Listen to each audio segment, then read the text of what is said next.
कुमार मित्तल की बुक से वैद्युत चालन का 21वां सवाल। 5 ओम के एक मोटे तार को एक पतले तार में खींचा जाता है जिससे इसकी लंबाई 3 गुनी हो जाती है। इसका नया प्रतिरोध ज्ञात कीजिए। देखिए, तार को, ये मोटा तार है, इसको खींचा गया पतले तार में और उसकी लंबाई 3 गुनी हो गई। तो इससे यह निष्कर्ष निकलता है कि पहले तार जब मोटा था तो उसकी त्रिज्या ज्यादा रही होगी।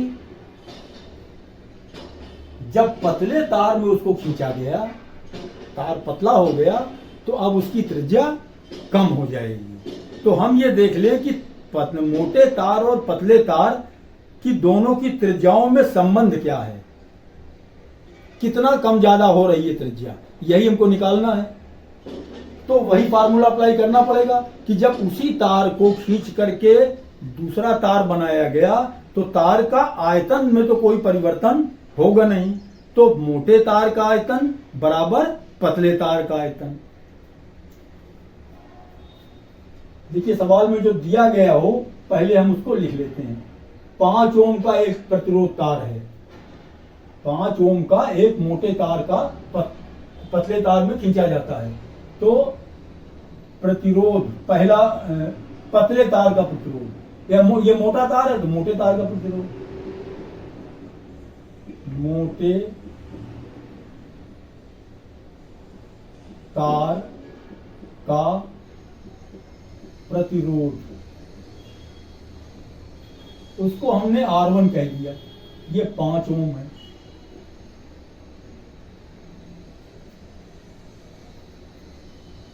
जिससे इसकी लंबाई 3 गुनी हो जाती है।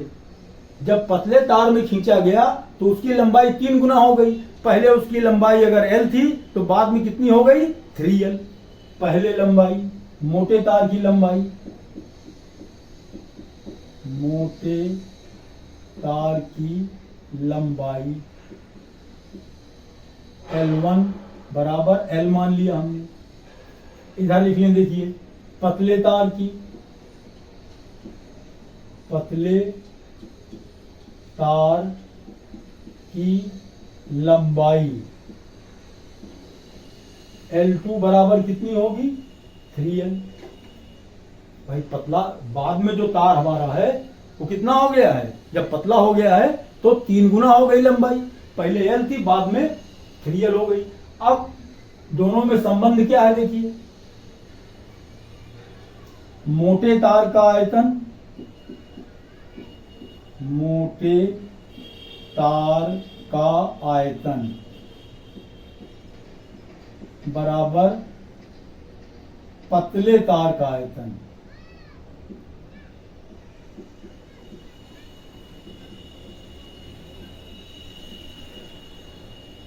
देखिए, इस सवाल को तो मैं एक लाइन में लगा सकता था। एक फार्मूला है R is proportional to N square. R is proportional to N square. अब सीधे सीधे N का मान कितना है? 3 गुना है। इसकी लंबाई कितनी हो जाती है? 3 गुना। तो प्रतिरोध कितना हो जाएगा? 3 का स्क्वायर करेंगे 9, प्रतिरोध 9 गुना हो जाएगा। पहले इसका प्रतिरोध 5 है तो बाद में 9 गुना मतलब 45 हो जाएगा। लेकिन ये डायरेक्ट ये आया कहां से? ये हम सवाल समझाना चाहते हैं। सवाल लगाने के लिए एक लाइन में लगा के उत्तर मिला देना कोई सवाल समझाने वाली बात तो ही नहीं। हम तो सवाल किस तरह लगाया जाएगा, क्यों ऐसा होगा, ये आप समझिए। पतले तार का आयतन, देखिए, तार दोनों बेलन के आकार के होंगे तो पाई R1 स्क्वायर L1 बराबर पाई R2 स्क्वायर L2। पहले त्रिज्या R1 है तो R1 का स्क्वायर, लंबाई L1 है, L1 लिख दिया। बाद में त्रिज्या उसकी R2 है तो R2 स्क्वायर, लंबाई L2 है तो L2 लिख दिया। देखिए, पाई से पाई कैंसिल हो जाएगा। R1 स्क्वायर इंटू L1 का मान कितना है? पहले हमने L माना है, लंबाई L है, बराबर R2 स्क्वायर इंटू L2 का मान कितना है? 3L है।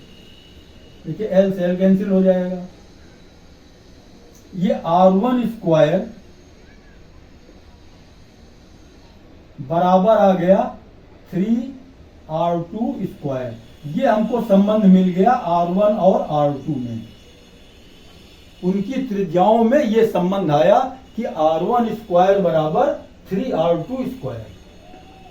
अब इसी का हम उपयोग करके हम दूसरी स्थिति में उसका निकाल सकते हैं प्रतिरोध। अतः पतले तार का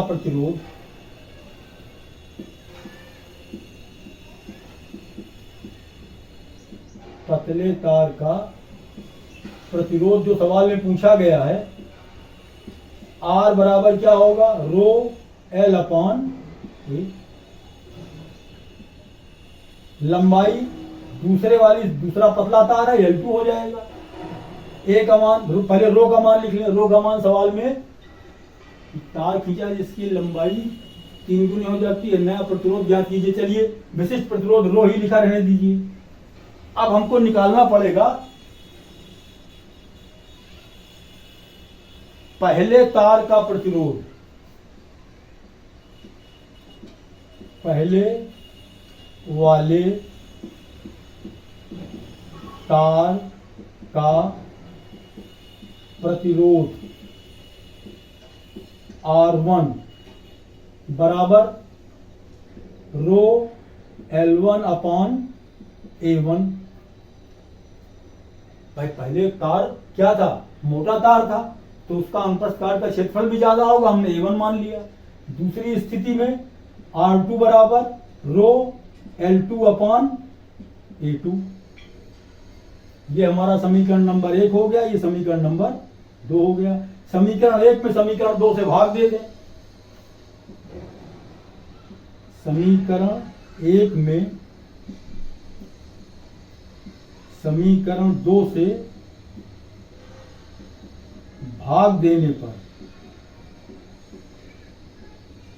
R1 बटे R2 बराबर रो L1 अपॉन A1 बटे रो L2 अपॉन A2, या इसको हम लिखेंगे रो L1 upon A1 into A2 ऊपर चला जाएगा अपॉन रो L2। देखिए रो से रो कैंसिल हो जाएगा। ये हमारा क्या मिला, L1 का मान कितना है, पहले उसकी लंबाई कितनी है, L है, L लिख लिया, अपॉन A1 पाई R1 स्क्वायर, पाई R1 स्क्वायर, A1 का मान लिख दिया, इंटू A2 का मान पाई R2 का स्क्वायर हो गया। L2 का मान कितना है, 3L, L2 का मान 3L, ये मान रख दिए। देखिए पाई से पाई कट जाएगा, L से L कैंसिल हो जाएगा। R1 स्क्वायर को हम क्या लिखेंगे, 3R2 स्क्वायर। जहां R1 स्क्वायर लिखा हुआ है वहां हम क्या लिखेंगे, R1 स्क्वायर की जगह लिखेंगे 3R2 स्क्वायर। ये हमारा सवाल में हो गया। ऊपर देखिए क्या है, R2 स्क्वायर, ये R2 स्क्वायर ऐसे लिखा रहेगा अपॉन ये 3 ऐसे लिखा रहेगा। R1 स्क्वायर को लिखेंगे 3R2 स्क्वायर। देखिए R2 स्क्वायर से R2 स्क्वायर कैंसिल हो जाएगा, ये हमारा आ जाएगा 1/9। R1 बटे R2 का मान हमने निकाला, ये मान हमारा आया R1 बटे R2 बराबर 1/9। R1 का मान कितना दिया गया है, पहले प्रतिरोध उसका 5 ओम है, R1 का मान हमने लिख दिया 5 बटे R2 बराबर 1/9। क्रॉस मल्टीप्लीकेशन R2 का 1 से गुणा करेंगे, R2 5 का 9 से करेंगे, 5 9 45, इतने ओम आ गया। R2 हमारा दूसरा वाला प्रतिरोध जो खींच के बनाया गया है तार, पतला वाला नया प्रतिरोध, R2 का मान 45 ओम। अब देखिए ये सवाल मैंने जानबूझ करके इतना बड़ा किया कि एक एक स्टेप आपकी समझ में आ जाए। डायरेक्ट हमने नहीं लगाया, हमने बताया कि डायरेक्ट लगाते तो 1 लाइन में सवाल 2 लाइन में सवाल लगता ही, लेकिन हमने पूरा समझा दिया कि सवाल में जो दिया गया है, पहले उसकी लंबाई तार की हमने मान लिया L है, बाद में उसकी लंबाई 3 गुना हो जाती है। पहले L1 को L मान लिया तो L2 हमारा 3L हो जाएगा। पहले उसका प्रतिरोध 5 ओम दिया गया है, अब इसके बाद मोटे तार और पतले तार दोनों का आयतन बराबर होगा। पहले हमने उसकी त्रिज्या r1 मान लिया, तो उसका आयतन होगा पाई r1 स्क्वायर L1। दूसरी बार उसका आयतन होगा पाई r2 स्क्वायर L2। L1 का मान रखा, L2 का मान रखा, L से L कैंसिल हो गया, R1 और R2 इसमें ये संबंध निकल आया। इस संबंध का हमने यहाँ पर उपयोग किया। पहले R1 का मान दिया गया है R1 मोटे वाले तार का प्रतिरोध R1 बराबर रो L1 अपान A1। दूसरी बार R2 बराबर रो L2 अपान A2। इसमें से इसको भाग दे दिया, ये सब कैंसिल होते चला गया, अपने आप मान रख दिया। इस तरीके से ये सवाल बहुत अच्छा सवाल है, बड़ा इंपॉर्टेंट सवाल है। इस सवाल को आप मान के चलिए कि ये इंपॉर्टेंट सवाल है।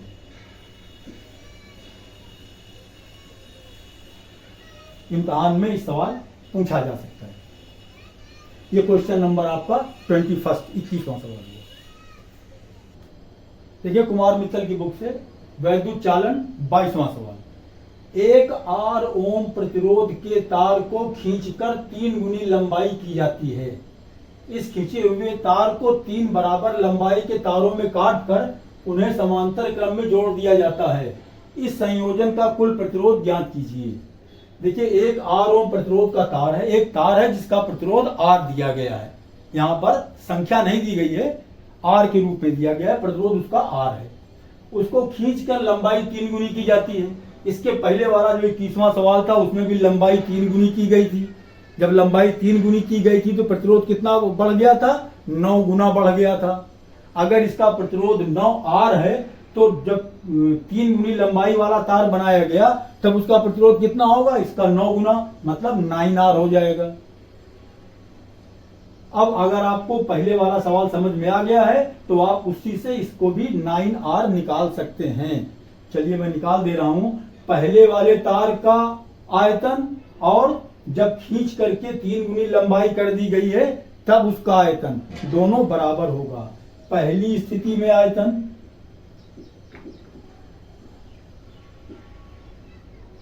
तार की पहली स्थिति में आयतन, तार की पहली स्थिति में आयतन बराबर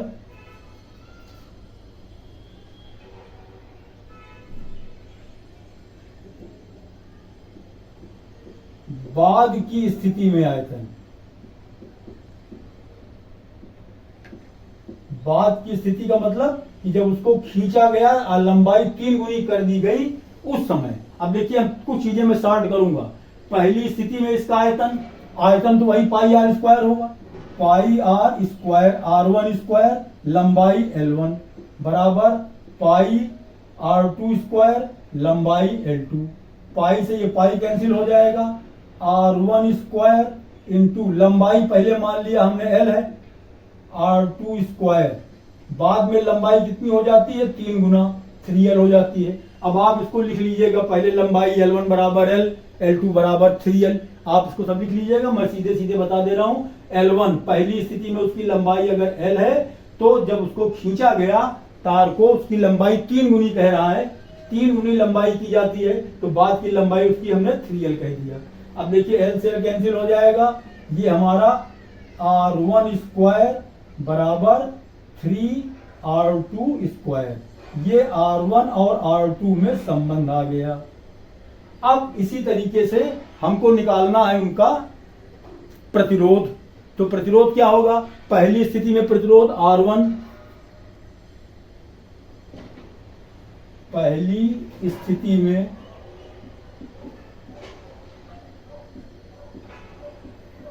R1 बराबर क्या होगा? रो L1 अपान A1।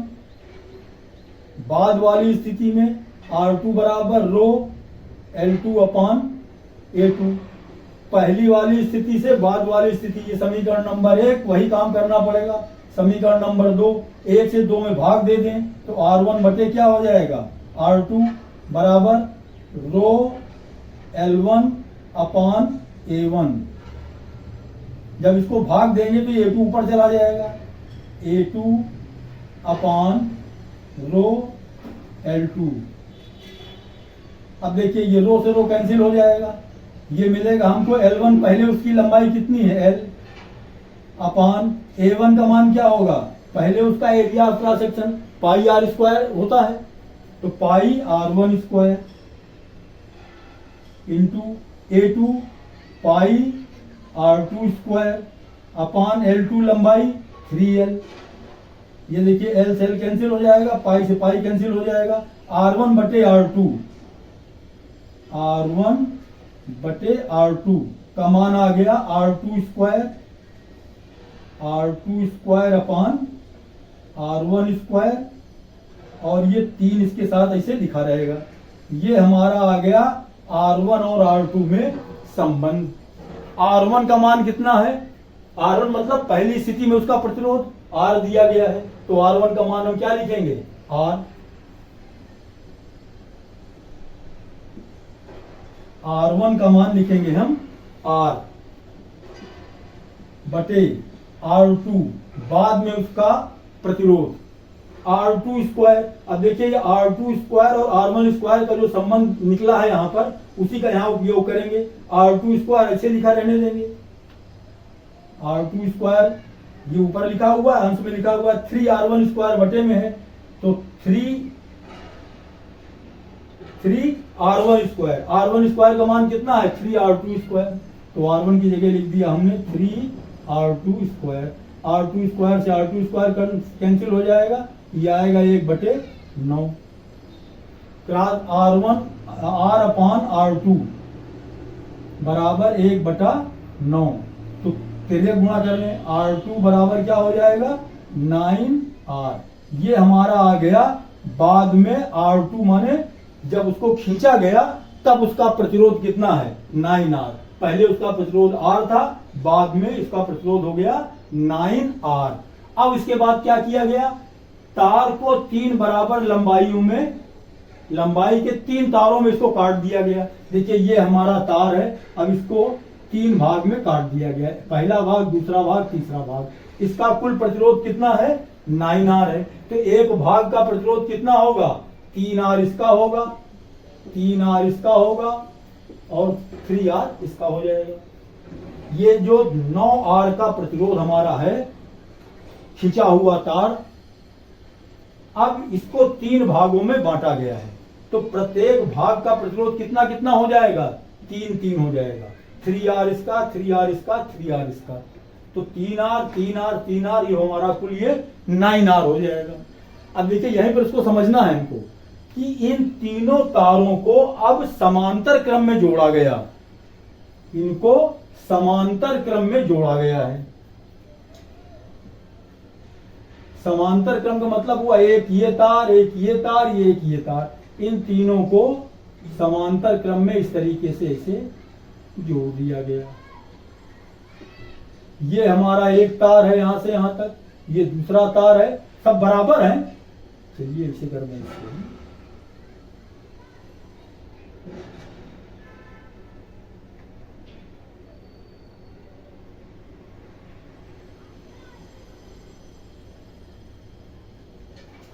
ये 3R, ये भी 3R, ये भी 3R।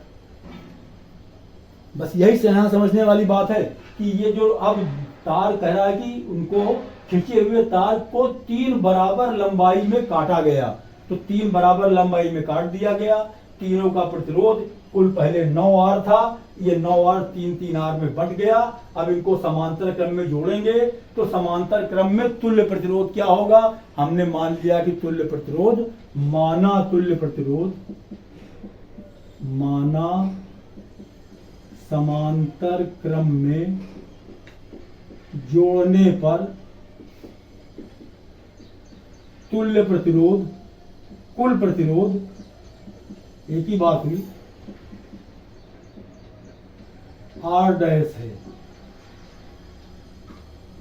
तब 1/R डैश बराबर 1/R1 plus 1/R2 plus 1/R3, या 1/R डैश बराबर 1/R1 का मान कितना है, सब 3R है, 3R plus 1/3R plus 1/3R, इसका एलसीएम आ जाएगा 3R, ये 1 + 1 + 1 = 3/3R, 3 से 3 कट जाएगा, ये आ गया 1/R, 1/R डैश = 1/R, तो R dash = R, R dash मतलब समांतर क्रम में जोड़ने पर तुल्य प्रतिरोध कितना आ रहा है, R, यही आपका आंसर होगा, तुल्य प्रतिरोध इसका R होगा।